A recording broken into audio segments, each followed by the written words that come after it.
My name is Wynema Mangum, and I work for IT Renew. You can call me Y. There are a lot of smarter people at IT Renew than I am. I actually have only been there about 2 months. In fact, in between my time at Sun and about 2 months ago, I worked in the vanity hardware space. And just to let you know, I didn't even know what that phrase meant for a long time. In fact, I don't think I was even familiar with that phrase until I was about 625 months old. So hopefully you won't do the calculation while I'm standing in front of you, but just know that I'm older. I'm about 15 years older than my headshot. And speaking of being older, you know, sustainability has become more and more important to me as I've grown older. I remember a few years ago, I saw this video of some kids in a third world country, and they were scrounging around a garbage dump for computer parts to melt down. And it was at that point in time that I really became I just had this precious glimpse, really, of the realization of what it takes to make a computer from the ground up, and all of the mining and the precious metal depletion and stuff like that. So, you know, thinking about the toxins and the carbons in the pre-use phase. So, being here, I'm very, very grateful to be here. We say at IT Renew that energy isn't the only renewable resource. We are platinum sponsors of the OCP event this year, my first OCP. And we're also a founding member of what's called the Open Grid Alliance, which had its first meeting last week. This foundation actually seeks to re-architect the internet from the ground up, because the last 40 years it's been one thing, and in the next 40 years it needs to be another thing. So I'm really kind of looking forward to seeing an OGA project on the OCP roadmap at some point in time. So I wanted to talk to you today about the carbon footprints of data centers, and you heard this in the keynotes. They talked about this quite a bit, but see those little subcategories, that the thing that says smartphones and desktops and displays and notebooks, those are subcategories of a larger category called user devices. And what's interesting about this is that this is from 2020, and in 2015 it was flipped.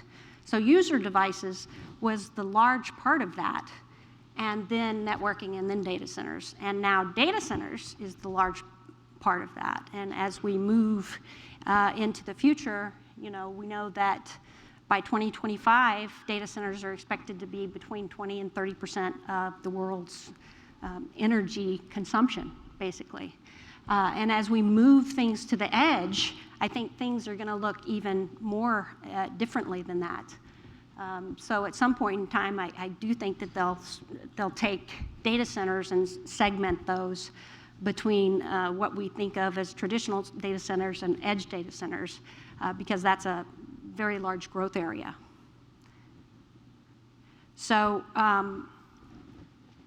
one of the things that happened that, you know, positioned us from moving from user devices to data centers as the #1 category in IT infrastructure, in IT carbon footprint, was this rise of applications and things like that. And if you look at the software stack right now that our customers have to deal with, they're really looking at the operating system, they're looking at orchestration and governance and IT best practices and how to do that. And then, you know, platforms and applications, and this is just what is considered cloud native by the Cloud Native Foundation. So this I can't even read a lot of this, but I put robust in quotes because what I mean is it's complex. And you know, that contributes to a lot of innovation, but it also contributes to a lot of carbon, if you will, because it requires more and more virtual machines and more servers and things like that to support these things. So in contrast, at IT Renew, we kind of feel like the hardware piece is a lot simpler. In essence, there's really compute, storage, networking, and infrastructure. And you can use this layer in your IT stack to actually really dramatically reduce your cost of ownership.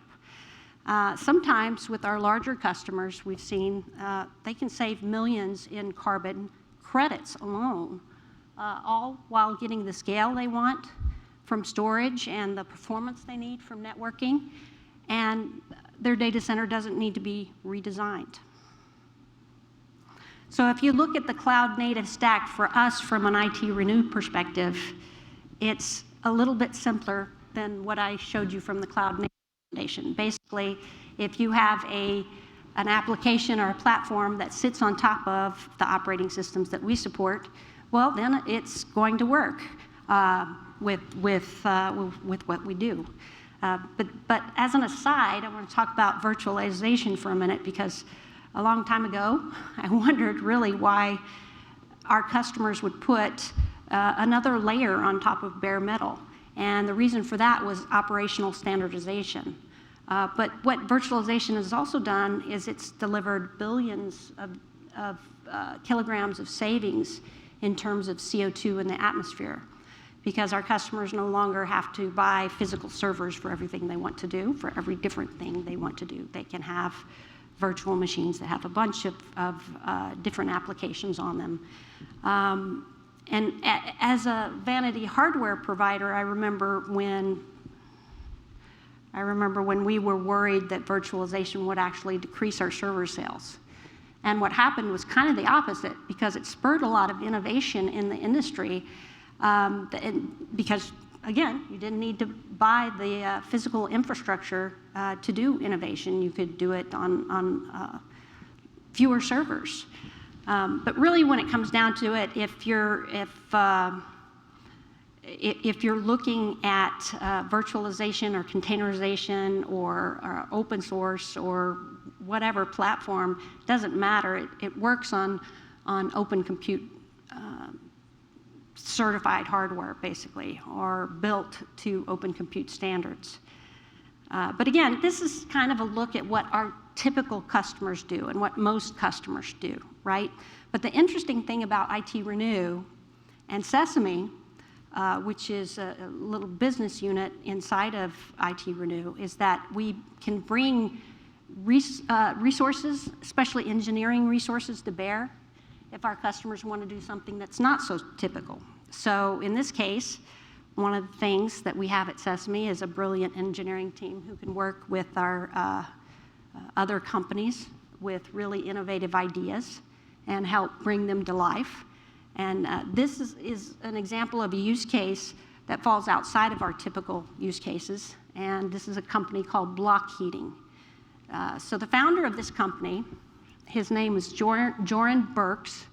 And as a young boy, he would watch his fireplace. So imagine you're watching the fire, it's crackling, smoking, sparks going up the chimney. And he knew that if he stood further away from the fireplace, there's a lot less heating than there was closer up. And he realized that a lot of this heating was being lost or dissipated right out of the chimney. In fact, traditional fires or wood-burning fireplaces are really, really inefficient. So they only, have about 20% of that heat actually reach into the home, and the rest of that goes literally up in smoke. And so what he thought was, well, even as a young boy, he thought, can't somebody do something about this? This seems really inefficient. How can I get some more heat in this house? I'm cold.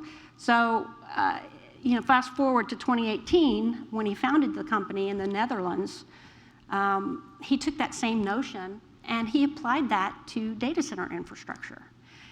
And he he had seen data centers that power cloud platforms generate all of this massive heat signature that had to be dissipated, and you had to keep the equipment really, really cool.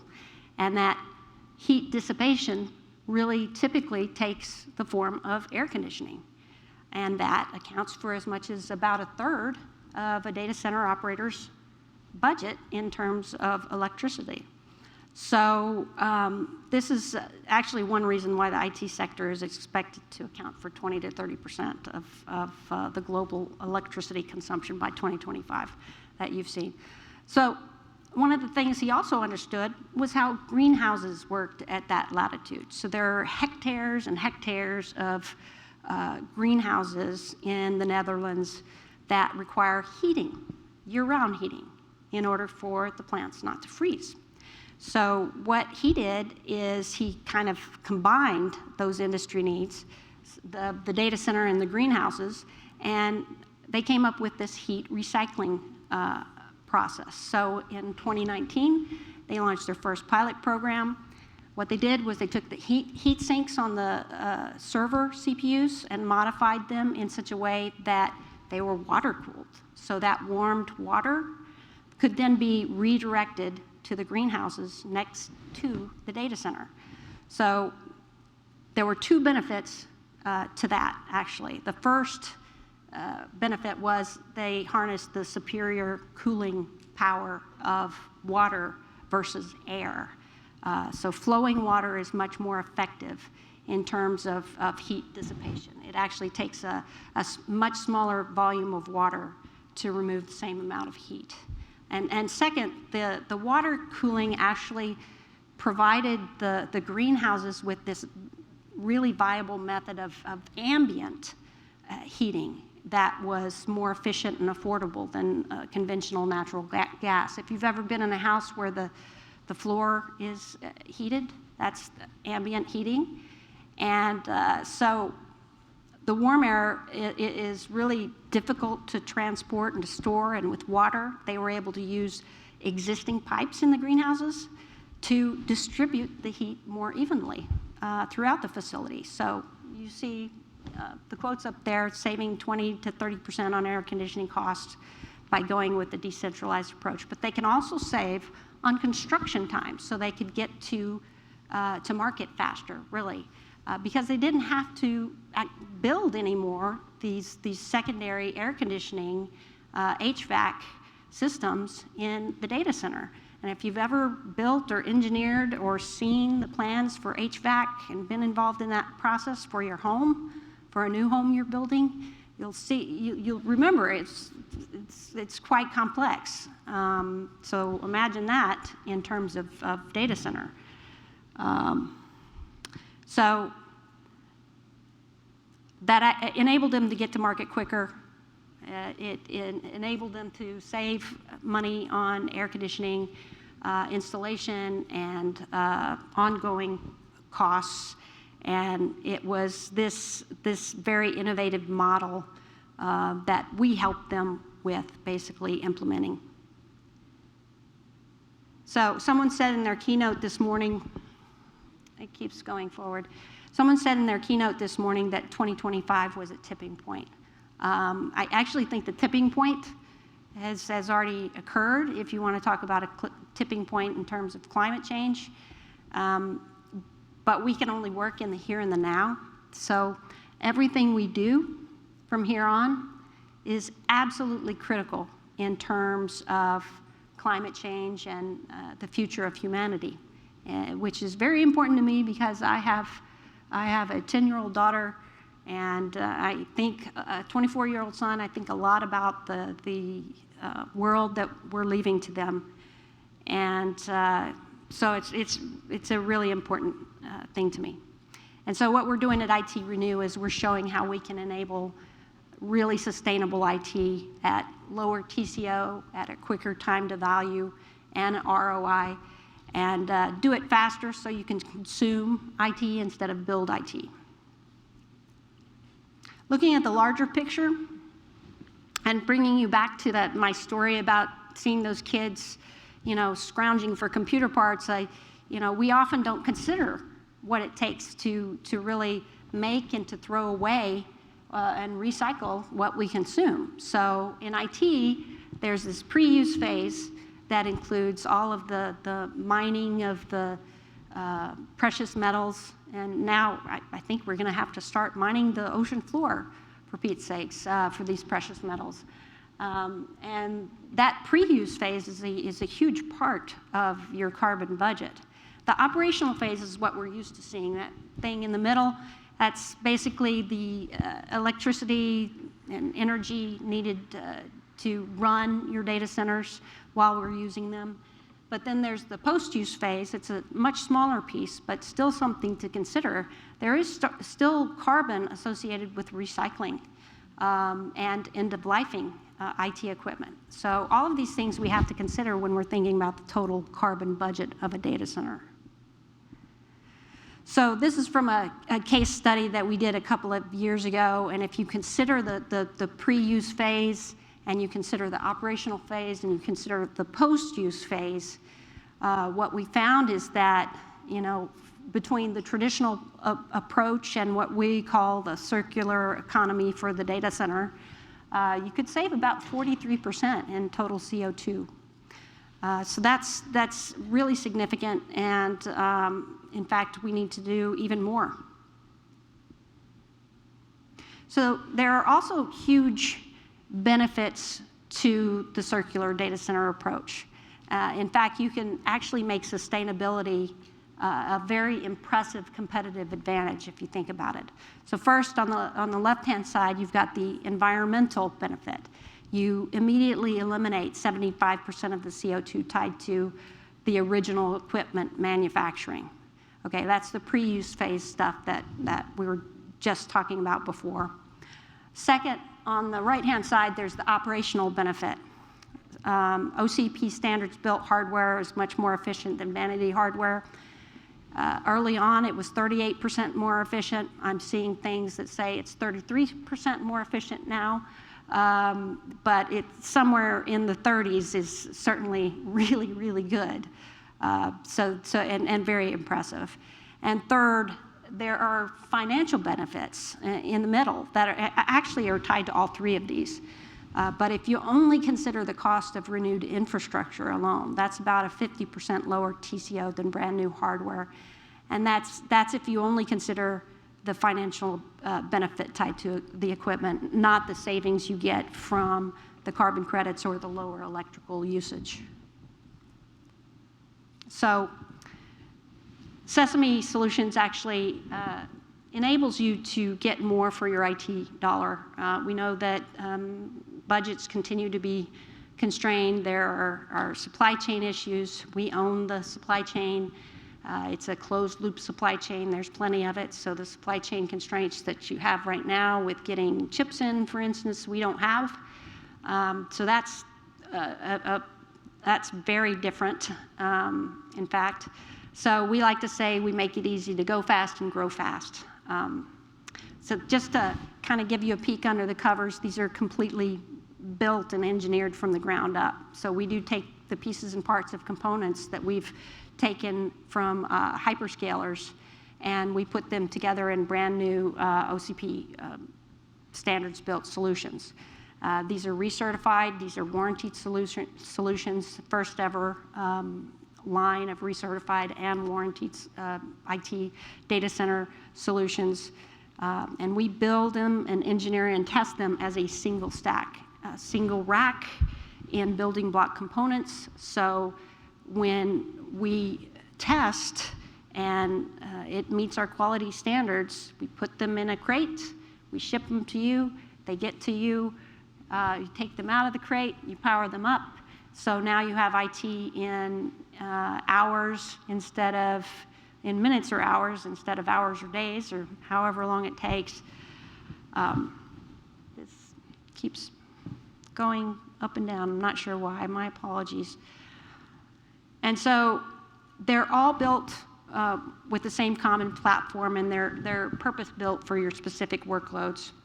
And you can configure them to handle any number of demanding workloads.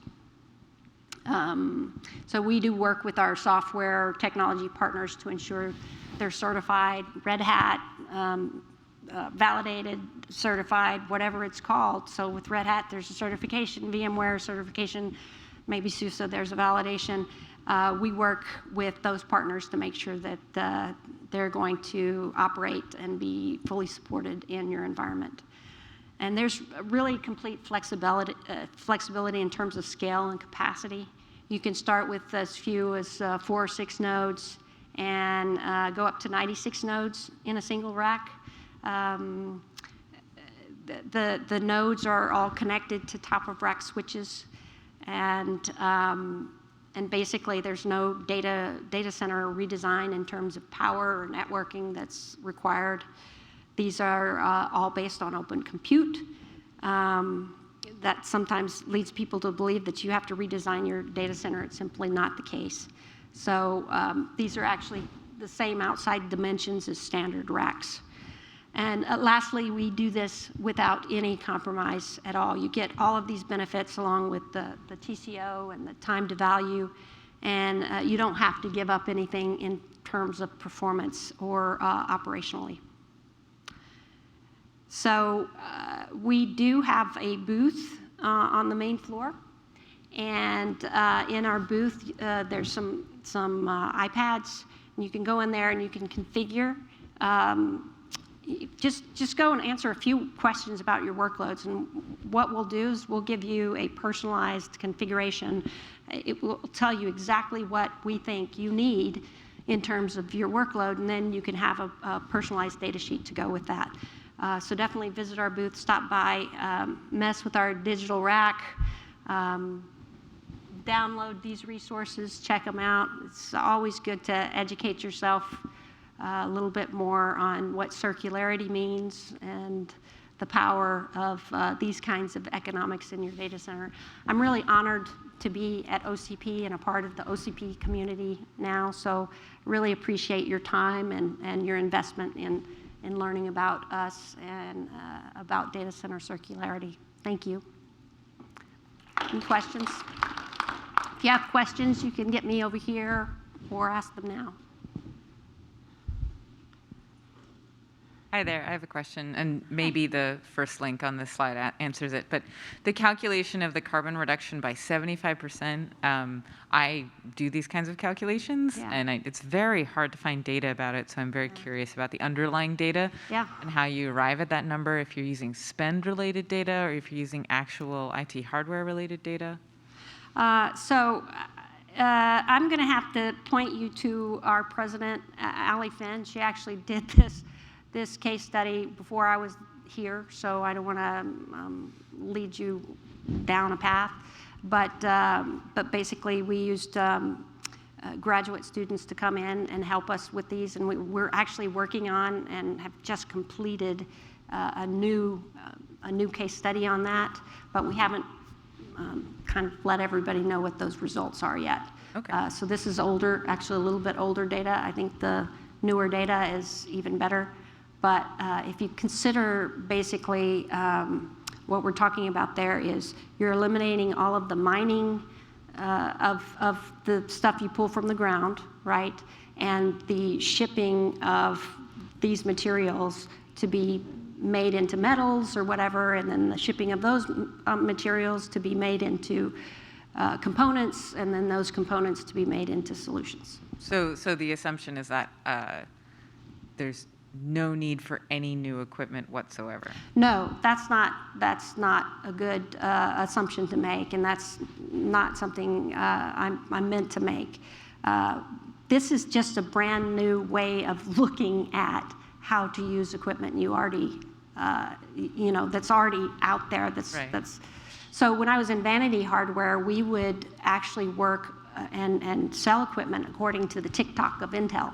So every year and a half, we were trying to say to our customers, hey, buy new equipment. And our customers were saying to us, look, the stuff you sold me 15 years ago still works. It's still sitting in a corner running that workload. Why do I need new equipment?